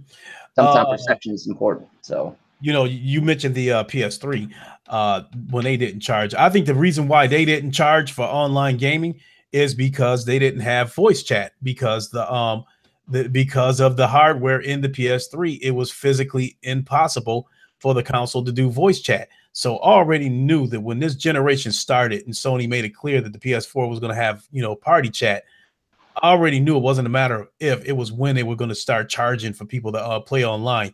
So I already expected it, knew it was coming. I had already braced myself for it. So, you know, it was only a matter of time before Nintendo followed suit. I don't have a Nintendo Switch, and I don't know if I'm going to buy one. So at the moment, that does not affect me. So it's hard for me to pass an opinion on it, even though right. I asked you that question. So right, I mean, a Switch is dope mainly because I have like a lot of free time at work from time to time. You know, like for sometimes at work I'll go a whole hour of not doing anything. I'm just sitting there twiddling my thumbs. You know, so it's cool to have a little thing that I could just play games off a little bit. You know, but I mean, as far as PS3, like if that's true, and I think you're probably right on that, and the way that went down, I mean, realistically, that's probably their saving grace, you know, because if they also charge for you know online, like there's no way PS3 would have done as well as they did, even though it had a rough road, but it would have been really bad if they also had, you know, if they also charged for online as well. Because that's right. the only thing realistically at the time when it first came out that it's better than the 360, because the 360 was cheaper, it has doper games at the time.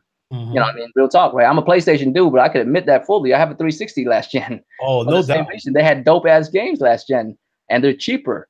And luckily for me, I'd never had a red ring. You know, I felt sorry for everyone around me who did, but I never had a red ring. Shit, I had more than I can count. Fatal Mephisto, the Canadian grizzly bear. What is up, my friend? What's good, fam? So, you know, so if EA's numbers are accurate, you know, with the 29.5, 29.4 million, or whatever the case may be, Right. that kind of throws the number off, you know, because I thought the Xbox was sitting on about 36, 37 million. So if EA was right, I'm about 7 million off. So with that being said, if the numbers are that far off, what is your new forecast in terms of how soon it will take Nintendo to pass the Xbox One X in terms of sales? I think, well, where is Nintendo at this point? I'm not even sure where they're at this point. I know they're in the teens at least, right? In the teens of millions. Like I don't know where exactly. I checked VG charts yesterday to make my point about, you know, about the future or whatever the case may be. And at the time when I checked VG charts, Nintendo was sitting on 16.9 million. They had Xbox sitting at about 37 and change, and I think they had PlayStation at about 78 and change. So again, so with that being said, if EA is correct with their you know, estimated numbers, that's 7 million off of what VG charts was reporting. 7 million, that is a pretty wide gap. So that's definitely got to shorten the timeline of when everybody thinks the Switch is going to catch the Xbox One X. So with that being said, now that those numbers seem to be a 7 million gap, when do you think the Nintendo Switch is going to catch the Xbox One X? Originally I thought it's going to take them about 2-3 years because we didn't have those numbers out, right? We didn't know exactly what the Xbox looked like as far as numbers. But I want to say like either by late this year or mid next year, Nintendo would pass them. And it's all contingent on Nintendo games, because Nintendo games, like they're such a big iconic games, man. I have never played a Pokemon game in my life. I used to watch the cartoons, when I was a kid from here to there. You know what I mean? Yeah, I mean, I used to watch a cartoon for a little bit, but I've never played a Pokemon game. But I understand the significance of it for our culture, for gaming culture. There's so many memes and all kinds of shit about like Pokemon games. You know what I mean? And when it dropped, it's a wrap. Like I would expect Switch sales to go off the hook once Pokemon drop. And Smash Brothers is no joke, man. So it's just whenever like a major game come out for Switch, you'll see the Switch numbers just jump like a crazy amount. Just look at Zelda and Mario. Just those two games once right around Zelda came out, launched. That's why Switch sold out the ass. And when Mario came around, Switch numbers hit like crazier numbers again, right? So it's about their game. So I think if Smash is coming out, if Bayonetta is coming out, all these games that are coming out for the Switch, as soon as it drop, those numbers will spike, and you'll see Switch be either at where the Xbox is, or surpassing it by probably early next year. They'll already be there. And once that hit, they'll not only like surpass it, they'll crush it. Yeah. Sick, my bad. I didn't mean to say, when will the Nintendo Switch catch the Xbox One X? I meant to say the Xbox One, as a whole, total units sold. So thanks for correcting me on that one. My original prediction was that they would catch the Xbox by, say, November of 2019. But if EA's numbers are accurate and they're actually, probably sitting on realistically at about 32 million right now, I think they could very well catch them by February of 2019. So that's something we'll have to wait and see, and so I was my next question was originally going to be, have you completed God of War? And you've already answered that, because you said you haven't even got halfway through it yet, because I'll tell y'all where I'm at right now for those who've already completed the game. I just went back to the crib to get something. If y'all know what I'm talking about. If y'all play the game, of course y'all would know, there's a certain part in the game where you went back to the crib to pick up something from the past. Yeah. So I know exactly where you're at. Yeah, so I just got there. I'm a ways ahead of you, but then again, I'm playing the game on normal. But I haven't played the game that much. I haven't played the game in almost a week, because I've been playing a lot of MLB The Show lately. It's like, I'm one of those, flavor of the week dudes, so lately I've had a taste for MLB The Show. I'm going to get back to it, but now it looks like I'm not going to be able to finish it before Detroit Become Human comes out, because that was the goal. So with that being said, what is the next upcoming game on your radar? The biggest game that I'm excited about is Ghost of Tsushima. I have to see more, of course, but just I actually know more about that game than most people, because I've been doing a lot of research on it and all that kind of stuff, because it seems like a game that's up my alley. You know what I mean? I'm really hyped for that. My one other game that I'm really looking forward to, and I don't even know if it's real or not, but there's a certain amount of time, a few months back, where there was a whole lot of rumors and speculation about it, and I hope it happens at E3. But I'm not holding my breath for it. It's a new Devil May Cry. If that happens, I would lose my shit. It's from if you notice with me, like all the games that I play, I love gameplay more than anything else. That's actually why I'm playing God of War on the hardest mode. It's not because I just want to act like I'm the man. Yeah, kind of, but no, you know what I mean? It's one of those things where I feel accomplished once I beat it. It's mainly for me, not to tell somebody, I beat that shit on the hardest mode. You know what I mean? It's not about that. It's just for me to know that I was able to figure out the gameplay of the system so well that I could beat it on the hardest mode. You know what I mean? So I'm all about gameplay, and I always love Devil May Cry gameplay.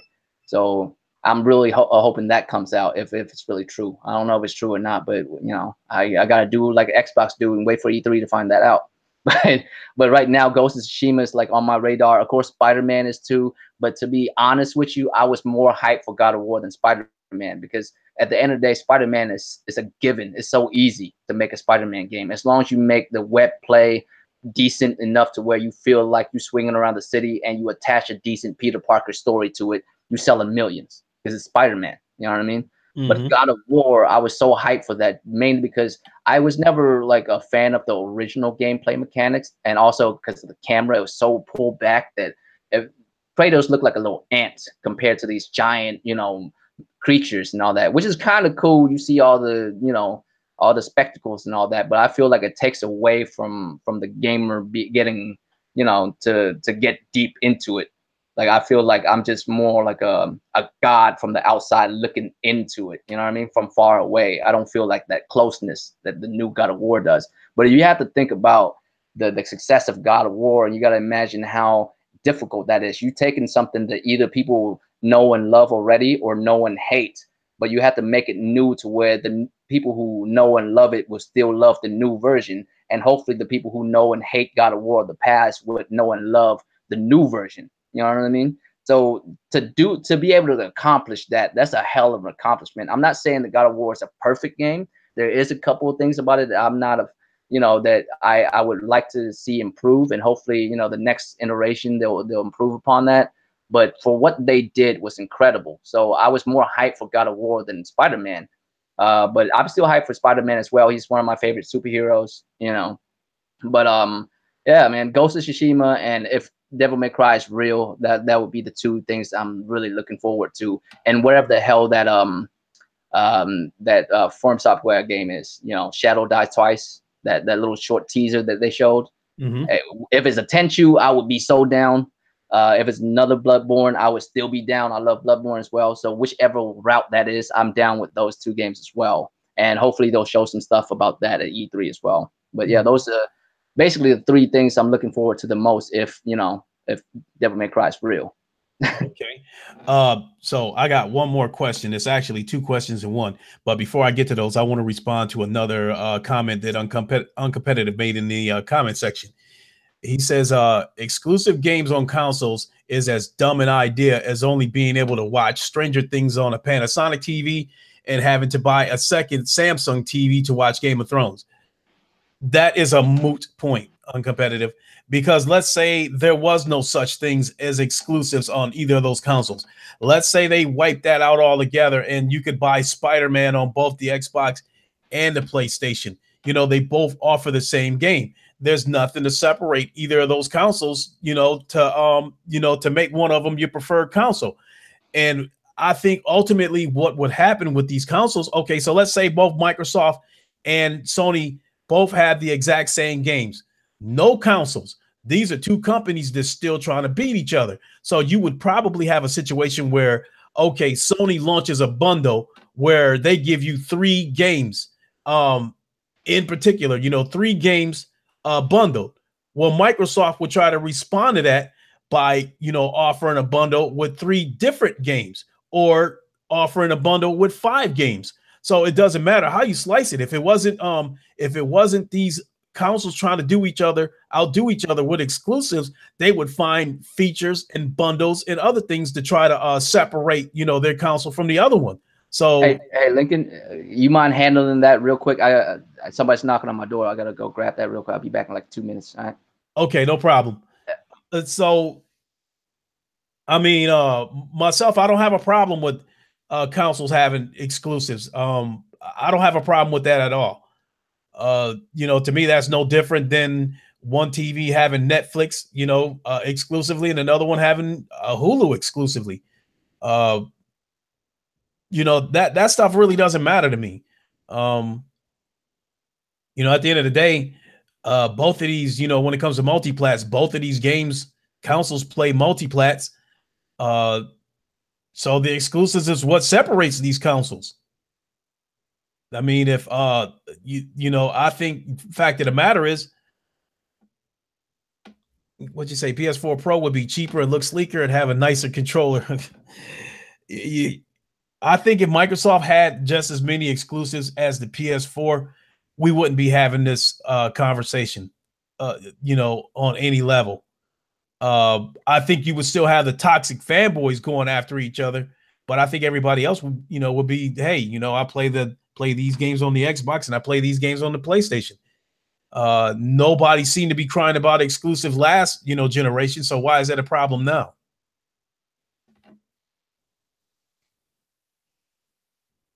So, Royal is I guess he somebody's knocking on his door, so I can take a second to answer questions in the chat until he comes back. And then when he comes back, I've got one more question for him, and then that'll pretty much wrap up the show. But until he comes back, I also want to let everybody know that oh, I'm back, man. My fault. My okay. sister-in-law came through, hooked me up with some Vietnamese food. So, you know what I'm saying? Mm-hmm. So my last, I got one more question, and it's kind of two questions in one. So based on Sony's commitment to first-party games, is the PS5 a day one purchase for you? And what would you like to see Sony improve on for the next generation? I mean, I don't need them to realistically improve on anything next generation because I'm all about game, and they talking about they doubling down on, their first party. That's all. I mean, cool. That's all. I mean, I didn't really need them to do much more than what they're doing right now. Like it sounds so much like I'm a PlayStation fanboy when I say this shit, but like really, I'm satisfied with what they're doing. And if you want to do more of it, I'm cool. You know what I mean? Like I'm good with it. So I don't really.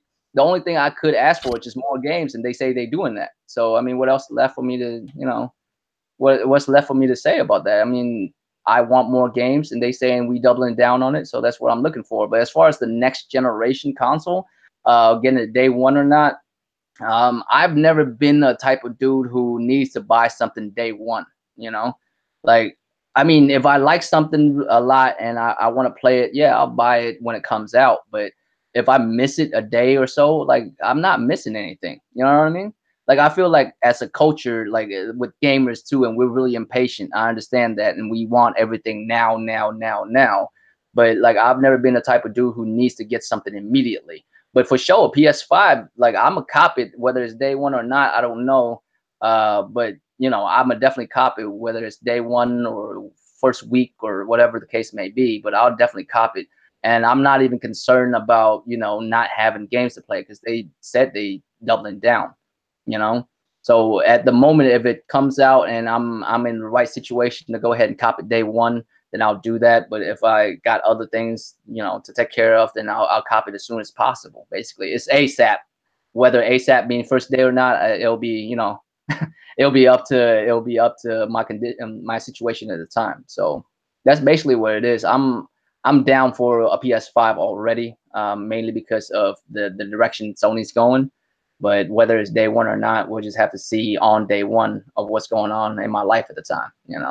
I have a lot of hobbies, man. I spend money on all kinds of shit.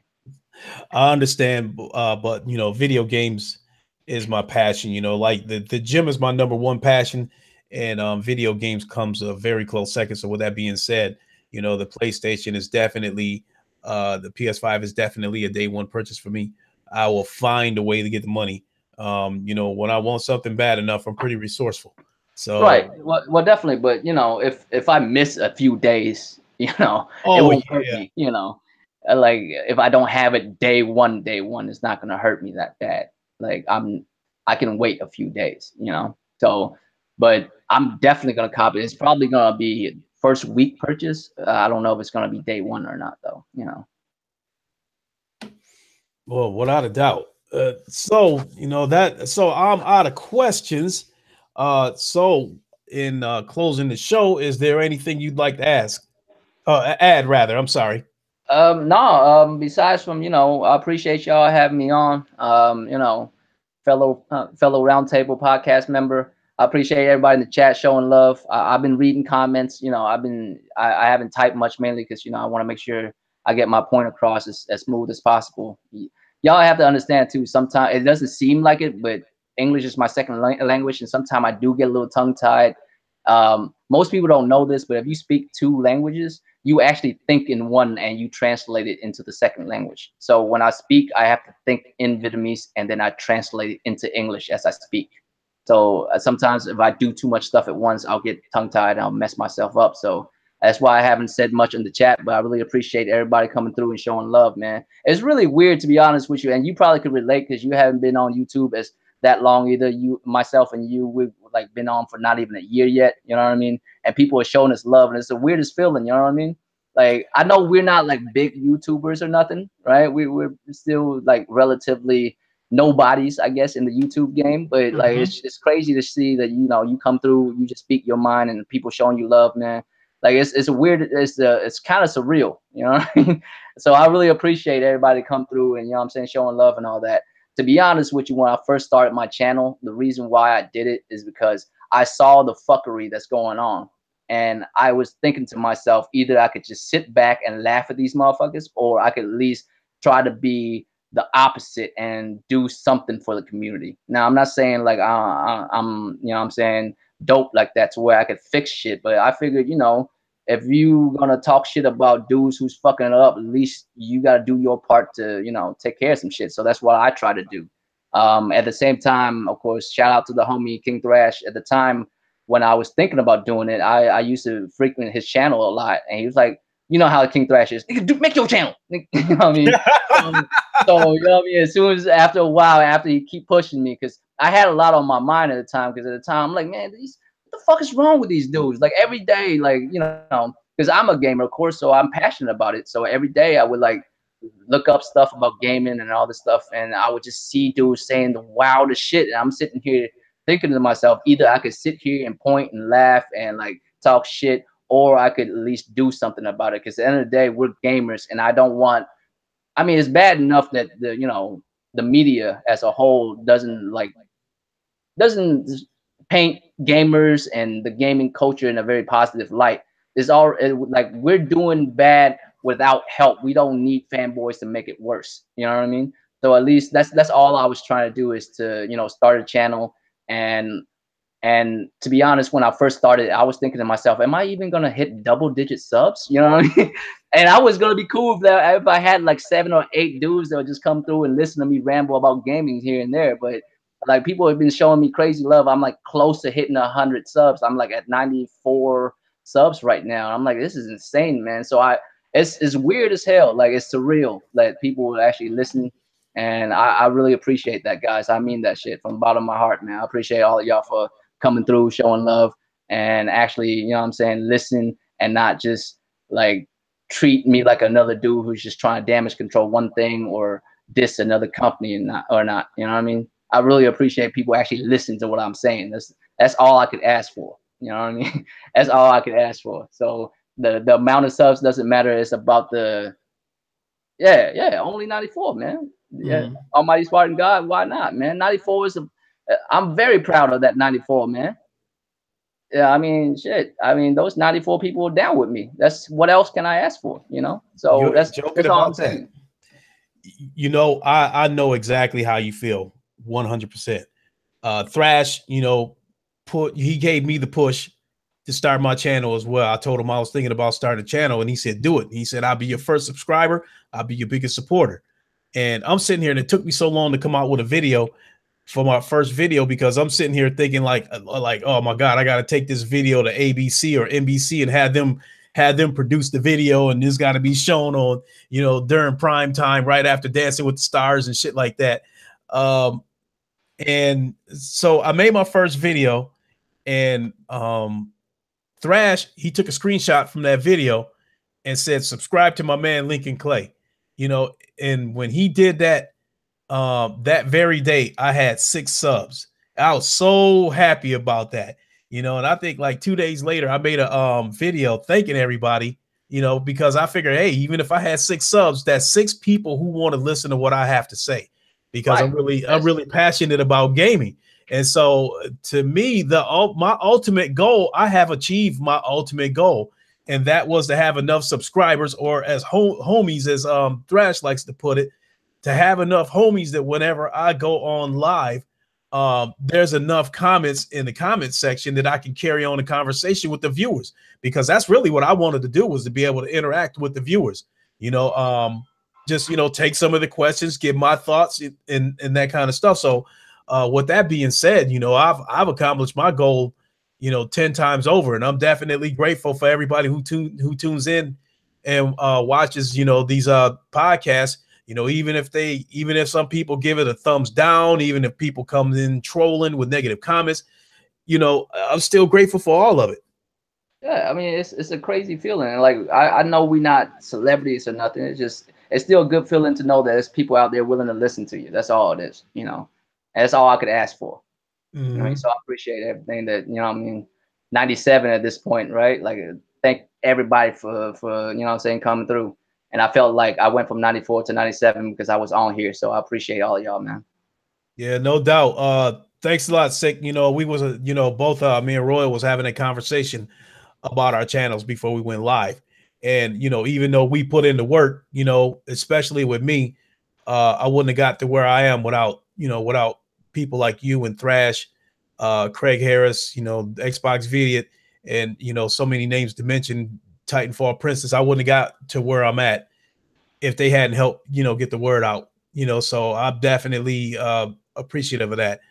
And and to respond to Spartan God saying, comments take forever to pop up for me to read. I think there is this. I think there's probably. Thanks, Ryan. I really appreciate it. I think there is like a 6-second difference or something like that when you type in a comment, how long it takes for me to actually see it. But at the same time, especially when I'm conducting a Lincoln show or I'm having a group chat and somebody else is already speaking, I kind of have to wait until they get done before I respond to a comment because I don't want to cut them off. I want to let them finish what they're going to say before I respond to the comment. And hopefully by the time I get to it, it hasn't scrolled all the way up and we've moved on to another subject. Yeah, real shit. But shout out to Sick too, man. Sick. I've been having, a little conversation here and there with Sick, man. That man knows gaming, bro. Like, you know what I mean? I respect that. I respect people who know what they're talking about. I got into the game, because of certain people on YouTube that inspired me to do so, and Sick was one of them. So shout out to the homie Sick. But yeah, man. I guess we're closing it up. I guess. I got nothing else, man. I don't know what else to go from here. Hey, Spartan God, thanks for that comment. I haven't been to the gym. I haven't been to the gym in a couple of weeks, and I've been on a diet. So I lost about 10 pounds. So I lost, 10 pounds doesn't sound like much, but I did lose a little bit of size. That picture that you're looking at right there was taken about 10 months ago. For the most part, I'm still shaped like that, maybe slightly smaller, but now that I went on the diet and, did a little bit of this, a little bit of that, and slowly but surely I'm going to start putting the carbs back into my body, and my shoulder is getting better. So I'm ready to try to get back into the gym starting next week and start out slow and see what happens. But eventually I'll get back to where I was, eventually I'll get back to where I was at. I know how this working out, losing weight, putting on weight thing works, so but he's Lincoln is literally bigger body wise than the Xbox, brand is worldwide. That's funny, but I appreciate the comment. I really do. So with that being said, let me see. It's 10 o'clock. I mean, no, fam. Like Almighty Spartan God, fam. 98, man. I so appreciate that, man. I jumped from 94 to 98. That's crazy within an hour or so, man. Thanks a lot, man. I can't really. You know what I mean? I don't know what else to say. It's insane, man. Like people show you love just for being yourself. Like that's how I feel. Like, and to be completely honest with you, right? To be completely honest. And I was gonna do a video about this once I hit 100 subs, but since we here, we might as well do it now. And since probably those 4 subs are from you guys in the chat right now, I just want to let y'all know right now, like real talk. I came into it because I love gaming, right? And real talk, like. If YouTubers can make money doing what they do, like that's a wonderful thing, man. We all should have it. It's that good.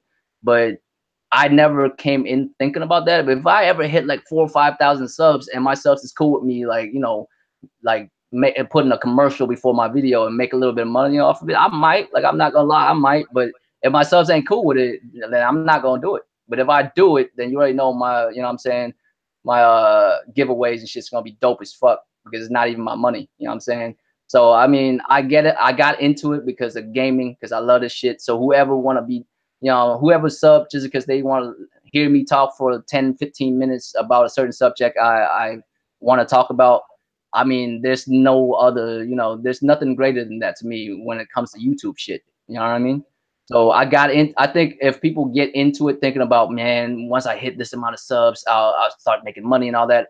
I mean, like, if you come into the game thinking about that, then you ain't gonna get nowhere. But if you came into it first because you're passionate about it and you don't lose that passion, once you hit that number and you make money, you're not gonna lose that. You know what I mean? I think people come in, you know what I mean, thinking they gonna make money and shit. That's how they fuck up. Whoa, let me stop you right there, Royal. Right there. Spartan God. He says he's your 98th sub. He just subbed to you. Ryan Landis just said he's number 9. You know, number 99. So let's hit that 100. So I said it before. Man. That's too much shit. No, that's too much, man. I don't know how to thank y'all like that, but as if I do hit 100, man, I'll do a giveaway. I'll do a giveaway. You're gonna hit it. Because first of all, you know, one more. Come on, we need one more sub. Somebody, one of y'all out in there that hasn't subbed to him. Sub to him. You heard this man. He's intelligent. He's a gamer. Oh shit! And I also put his link in the the link to his channel in the description, so it'll take you directly to the channel. So let's make that 100. Or did you just hit it? I just hit it, fam. So congratulations for all the people who sub, man. I really appreciate it. My next video, I will be giving a giveaway. And it's not just to gain more subs, because that first 100. Real talk, that first 100 mattered more to me than anything. Because real talk, even if I hit like 10,000 subs or something like that, that first 100 is the one that, you know, ride with me since the beginning. So those are the most important. So look out for my next video, man. I'm gonna give something away. That's probably be about tomorrow, the day after tomorrow. I'll do something. So look out for that. I appreciate that, guys. I don't really know what else to say. It's just too much shit. You know what I mean? Like, I'm starting to feel like a celebrity. I'm getting an interview. You know what I mean? Like, that's too much shit, man. I really appreciate it, man. Oh, that's cool. And if you have the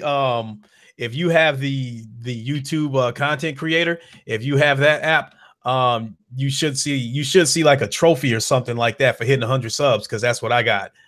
Shit, yeah. Yeah, the little gold trophy for hitting 100. Hey, Draco, did you just see what Six said? Oh yeah, I would be down, man. Just let me know, because sometimes I work on Sundays too. You know what I mean? I got a lot of hobbies and shit, so I gotta pay for it. You know what I mean? So I work a lot, but I would definitely be down if you cool with it. Like, I'll show up late, but I'll still be there. You know what I mean? Like, I should be free after like around 8 o'clock on Sunday on Eastern time. So if you want to hit me up, I would definitely be down, man. Yeah, I'm part of that podcast too. I'm a permanent member of that podcast, and I definitely enjoy that podcast. We usually go on at I think we usually go on at 11 o'clock in the morning Eastern time. That's usually the target, but you know, it varies. You know, it could be 10 o'clock, it could be noon. You know, but definitely you should definitely join us. It's a pretty good podcast. You know, mostly PlayStation. For sure. Yeah, I would for sure be down, man. I'll matter of fact, this Sunday I should be down for it too. So you know what I mean. I'll link up with you later, Sick, on that. I appreciate that, man. No doubt. And so with that being said, you know, I'm going to get ready to close the show. I may even do another MLB The Show stream and try to get that big win, because I'm 0 for 3 right now on, you know, playing MLB The Show. You know, so I need that win. I got to get that win. So once this podcast is over, if I'm going to do it, you'll see me come back on within like 15 or 20 minutes doing a stream. So keep your eyes open for that. You know, and before we get ready to go, you know, I definitely want to congratulate Royal Flush Gaming for hitting 100 subs. You know, thanks for coming on the show. I really appreciate it. It's definitely a good podcast. And you know, everybody that I had on the Lincoln Show so far has been pretty good. They've been professional. They've been intelligent. They've given, you know, great insight. And I've asked every one of them to come back, and you're the same. You're definitely somebody I want to have on the show again. Oh, for sure, man. Anytime, bro. Like, if I'm available, I'll definitely be down. I mean, like we said, man, we were round table homies. We got to stay together and shit. But I mean, I appreciate everyone that comes out, man. shit, I got nothing. And real talk, real quick, Almighty Spartan God, I don't ever cry. I only cried twice in my entire life. Once is when I left Vietnam, and the second time is when my dad died. That's the only 2 times in my life where I actually cry. I get emotional, but I don't cry for shit. I used to make fun of my older brother who would cry when my oldest brother would check us. You feel me? So I'm not one of them dudes that cry easily, fam. It takes a lot. But I really appreciate that, man. If I do cry, it would be because of y'all motherfuckers. You know what I mean? I really appreciate that shit, fam. No doubt. You know, and as far as this sinus infection goes, man, I hope it gets better. Sorry to hear that. Also just want to inform everybody. Yeah, it's been a few years, man. It's all good. Okay. I also want to inform everybody that, you know, Jay Wags 412, he is targeted to be my next guest on the Lincoln Show. I talked to him a couple of days ago. I was in a podcast with him a couple of days ago. He said, you know, he's down. Just let him know when. So I will be in touch with him in a couple of days.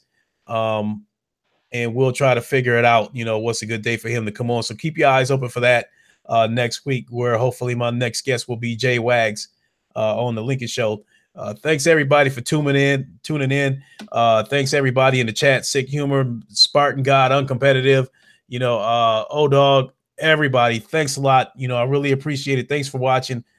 Make sure you give it a like. If you happen to catch this on the replay, make sure you give it a like on your way out the door. Oh, Game Over HD? Sure. Yeah. I can get with him. Yeah. I'd love to have him on. So when we do the PlayStation Plus podcast this Sunday, I will talk to him about that, and then we'll figure out a good time for him to get on. You know, I try to do the Lincoln Show once a week because I don't want to get, you know, I don't want to run out of guests. If I do it too many times in 1 week, if I have the Lincoln Show 2 or 3 times in 1 week, I'm eventually going to run out of guests. So I'm trying to stretch them out. You know what I mean? So I try to do the Lincoln Show once a week. Every now and then you'll get, you know, a couple of shows in 1 week. Savage Uger, thanks a lot. I really appreciate it. And so with that being said, you know, that's going to do it for us. Like I said, keep your eyes open. I might be coming back on with a baseball MLB The Show live streams. So tune in if you want, see if I can get that first win. I would appreciate that. And like I said, you know, hit the like button on your way out. And if you're watching the replay, you know, make sure you hit that like and make sure you lock the door on your way out, as I like to say. And once again, I want to congratulate Draco Royal Flush Gaming for hitting his 100 subs. Thank you, everyone. So I guess we out. This is Royal Flush, aka Draco Rex, aka the Asian Gambit. And by the way, the Asian Gambit, that name was actually given to me by the Thrash. So shout out to the homie Thrash for that. That's actually one of my favorite names now. So you know what I'm saying? Appreciate y'all coming out, man. Thanks for, you know what I'm saying, showing all that love. And I'll see y'all in the next video. I'll see y'all on Roundtable Podcast. And of course, if y'all haven't subbed to Lincoln, y'all should definitely do so. You know what I'm saying? It's one of my favorite YouTubers right now. This man put in work like damn near every day. That's why was it Savage Yuga who was like, man, this dude does a podcast every day. Like, that was Silver that said that. Yeah. I mean, you know, this man's been putting in work, man, and it's good ass content. So y'all sub to him as well. But I appreciate it, guys. We'll see y'all in the next one. All right. That's going to do it for us. Y'all have a good night. Once again, thanks for tuning in. And, you know, I don't know if I'll do a podcast on Friday or not. You know, we'll see how that plays out, you know. But if I do, you know, I'm sure you'll get the notification. But thanks for watching. That's going to do it for us. Y'all have a good night. This is Royal Flush Gaming and Lincoln Clay. We are out.